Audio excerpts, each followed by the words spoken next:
हरे कृष्णा। आज कार्तिक महात्म्य अध्याय 12 व 13 का रसपान करते हैं। उसके पहले अगर आपने इसके पहले के अध्याय का रसपान नहीं किया है तो चैनल पर अपलोड है, सुन सकते हैं। और चैनल को सब्सक्राइब कर बेल आइकन प्रेस कर लीजिए। इतनी कथाएं सुनने के बाद महाराज पृथु नारद जी से प्रार्थना की है, देवऋषि आपने कार्तिक महात्म्य, कर्क चतुर्थी व्रत और गृहस्थ धर्म के बारे में मुझे इतना कुछ बतलाया है, अब कृपा करके तुलसी का महात्म्य भी बतलाने की कृपा कीजिए। नारद जी बोले, हे राजा पृथु, प्राचीन काल में सहाद्री क्षेत्र के करवरीपुर में अत्यंत ज्ञानी धर्मात्मा तथा नमो भगवते वासुदेवाय मंत्र का जप करने वाला धर्मदत्त नामक एक ब्राह्मण रहता था। वह अतिथियों का आदर सत्कार भी खूब करता था। एक दिन प्रातः काल एक प्रहर रात्रि शेष रहने पर वह ब्राह्मण पूजा की सामग्री लेकर भगवान के मंदिर को जा रहा था कि इतने में उसने सामने से आती हुई एक अत्यंत भयंकर राक्षसी को देखा। आगे को निकले हुए टेढ़े मेढ़े और बड़े बड़े दांत, लाल बिल्कुल नग्न लकड़ी के सामान सूखा शरीर तथा मुख से घुर घुर शब्द निकल रहा था। ऐसी भयंकर राक्षसी को देखकर भयभीत धर्मदत्त ने अपने हाथ का तुलसी मिश्रित जल उस पर फेंक दिया। जल में मिश्रित तुलसी दल शरीर पर पड़ते ही उस राक्षसी के समस्त पाप दूर हो गए और वह हाथ जोड़कर धर्मदत्त के पैरों पर गिर पड़ी। वीडियो को लाइक करके हमारा मोटिवेशन बढ़ाइए। तब धर्मदत्त ने पूछा कि तू कौन है और किस पाप के कारण इस दशा को प्राप्त हुई। अपने पापों से मुक्त हो चुकी वह राक्षसी कहने लगी, सौराष्ट्र देश में भिक्षु नामक ब्राह्मण की मैं पत्नी थी। मेरा नाम कलहा था। मैं न तो अपने पति से मीठे वचन बोलती थी और न अच्छा भोजन फल ही खाने को देती थी। इस व्यवहार से दुखी होकर जब मेरे पति ने दूसरा विवाह करने का निश्चय किया तो क्रोध में आकर मैंने विष खाकर अपना शरीर त्याग दिया। इसके बाद यमदूत मुझे बांधकर यमराज के पास ले गए। वहां चित्रगुप्त जी ने मेरे अच्छे बुरे कर्मों का लेखा जोखा बताते हुए यमराज से कहा, है महाराज, इसने अपने जीवन में कभी कोई शुभ कार्य नहीं किया, सदैव अपने पति से द्वेष करती रही है। यह सुनकर यमराज ने आज्ञा दी, क्योंकि जिस बर्तन में यह पकाती थी उसी में खाती थी, इसलिए इसको पहले अपनी संतान को खाने वाली बिल्ली की योनि में भेजा जाए। उसके बाद पति से द्वेष करने के कारण इसको विषता खाने वाली शूकरी की योनि प्राप्त हो। तदंतर क्योंकि इसने आत्महत्या की है, इसलिए यह प्रेत योनि में जाए। सो महाराज, मैं 500 वर्ष से इसी योनि में फिर रही हूँ। भूख और प्यास से दुखी होकर एक वेश्या के शरीर में प्रवेश करके मैं कृष्णा और वेणी नदी के संगम पर गई। जैसे ही मैं नदी के तट पर पहुँची, विष्णु के दूतों ने मुझे वैश्य के शरीर से निकलकर बाहर फेंक दिया। वहाँ घूमती फिरती मैं आ रही थी कि आप मिल गए। आपने तुलसी मिश्रित जो जल मेरे ऊपर फेंका है उससे मेरे संपूर्ण पाप नष्ट हो गए हैं। अब कृपा करके इस प्रेत योनि से मेरा उद्धार कीजिए। राक्षसी से सारा वृतांत सुनने के बाद ईश्वर भक्त ब्राह्मण धर्मदत्त ने कहा, तुमको देखकर मुझे अत्यंत दुख हुआ है।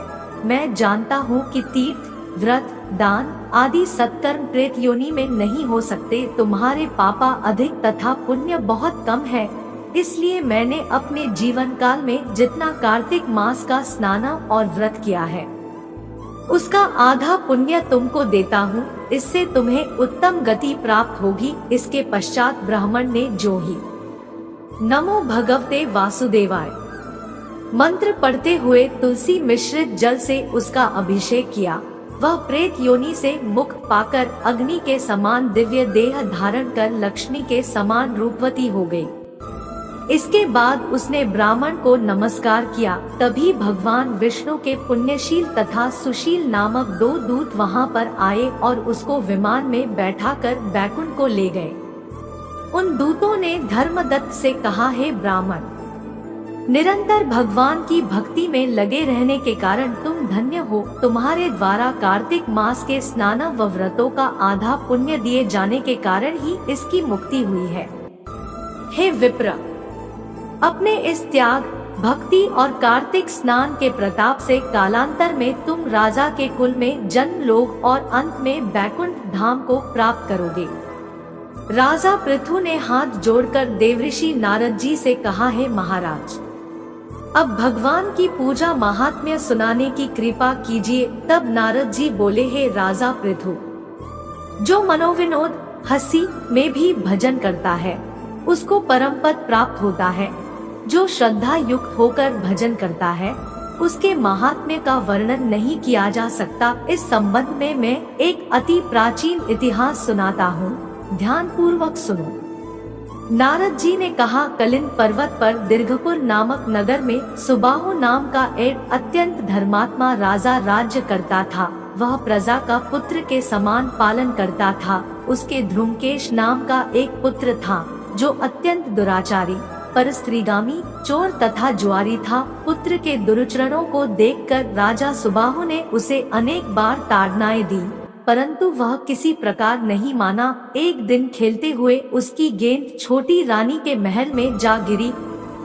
जब वह गेंद लेने के लिए महल में गया तो उसकी विमाता छोटी रानी उस पर मोहित हो गई और उन दोनों ने कामांध होकर भोगविलास किया। जब राजा को इस बात का पता चला तो राजा ने ध्रुमकेश को प्राणदंड तो नहीं दिया, परंतु उसे अपने राज्य से बाहर निकाल दिया।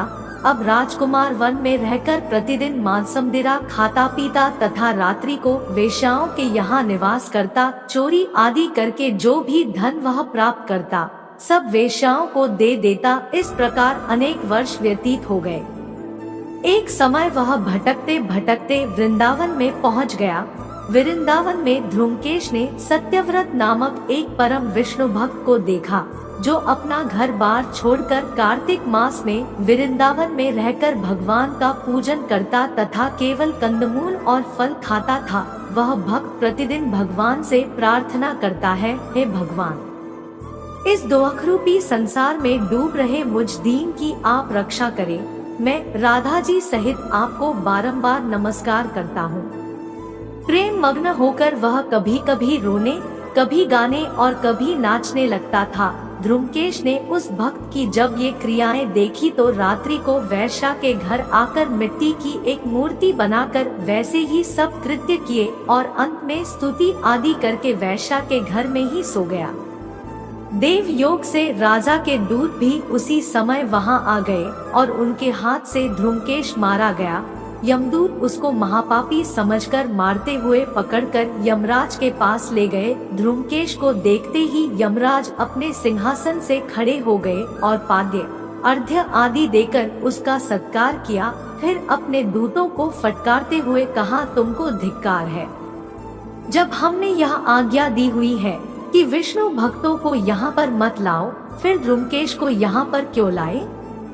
उसने कार्तिक मास का व्रत वृंदावन धाम में चाहे हाथ से ही में किया, फिर भी वह बैकुंठ में जाने का अधिकारी है। बैकुंठ में भेजने के पूर्व यमराज ने धूमकेतु को अपने निकट बैठाकर कहा, भगवान की भक्ति 9 प्रकार की है। उनकी कथा सुनने से राजा परीक्षित, कीर्तन से शुकदेव, स्मरण से प्रहलाद, पाद सेवा से लक्ष्मी, पूजा से पृथु, वंदना से अक्रूर, दास्य भाव से अर्जुन तथा आत्मनिवेदन से राजा बलि जिस प्रकार परमपद को प्राप्त हुए हैं, उसी प्रकार चाहे हास्य से ही तुमने भगवान की पूजा को, मगर फिर भी तुम स्वर्ग के अधिकारी हो। यद्यपि अपने जीवन में किए गए पापों और दुष्कर्मों के कारण तुम घोर नरक के अधिकारी थे, परंतु क्योंकि तुमने कार्तिक मास में भगवान की पूजा की है, अतः अब निश्चय ही तुम्हें बैकुंठ प्राप्त होगा। कार्तिक मास में की गई भगवान की पूजा निरर्थक नहीं जाती। जहाँ पर भगवान शालिग्राम है, वहीं पर गड़की नदी तथा अन्य तीर्थ है। ध्रुमकेश को शास्त्रों का कुछ भी नहीं था, अतः उसने हाथ जोड़कर यमराज से पूछा, हे स्वामी, भगवान सब नदियों को छोड़कर गंडकी को कैसे प्राप्त हुए, कृपा करके मुझे बतलाएं। यमराज ने कहा, किसी समय वेदशिरा नामक ऋषि सब लोगों के हित की कामना से गंगा जी के तट पर तपस्या कर रहे थे। उनके इस घोर तप से भयभीत होकर इंद्र ने ऋषि की तपस्या भंग करने के लिए मंजुघोषा नाम की अप्सरा को भेजा। मंजुघोषा उस रमणीक स्थान में क्रीड़ा करती हुई अपने रूप और यौवन का प्रदर्शन करके हाव भाव दिखाने लगी। फिर उसी स्थिति में उसने मुनि के चरणों का स्पर्श किया तो उनके रोमांच खड़े हो गए। तत्पश्चात मुनि को अपने वशीभूत जान मंजुघोषा ने अपनी दोनों भुजाएं उनके गले में डाल दी। तब क्रोधित होकर मुनि ने श्राप दिया कि तुम मुझे इस संसार सागर में डालने को उगत हुई हो, इसलिए नदी बन जाओ। मुनि का श्राप सुनकर मंजुघोषा रोने और बिलखने लगी। उसने प्रार्थना करते हुए मुनि से कहा, है मुने, मैं श्राप के योग्य नहीं हूँ, आप मुझे क्षमा करें। उसकी प्रार्थना से द्रवित होकर मुनि ने कहा कि जिस समय भगवान विष्णु वृंदा के श्राप वश शिला रूप होकर तुम में गंडकी में स्थिति होंगे, तब तुम भगवान को धारण करने वाली होगी। इस प्रकार मेरे द्वारा दिया गया यह श्राप तुम्हारे लिए वरदान से भी अधिक श्रेष्ठ सिद्ध होगा। अंत में यमराज ने कहा, हे राजकुमार, अब तुम विष्णु लोक को जाओ। तब ध्रुमकेश सुंदर विमान में बैठकर बैकुंठ लोक को चला गया और उसे वहां हरिचरणों में स्थान मिल गया। यह सब ध्रुमकेश द्वारा कार्तिक मास में मात्र एक दिन पूजा करने का परिणाम था। यह कहकर नारद जी ने अपनी वाणी को विराम दिया। दोस्तों, आगे अध्याय व धार्मिक ज्ञानवर्धक जानकारी पाने के लिए चैनल को सब्सक्राइब कर बेल आइकन प्रेस कर लीजिए।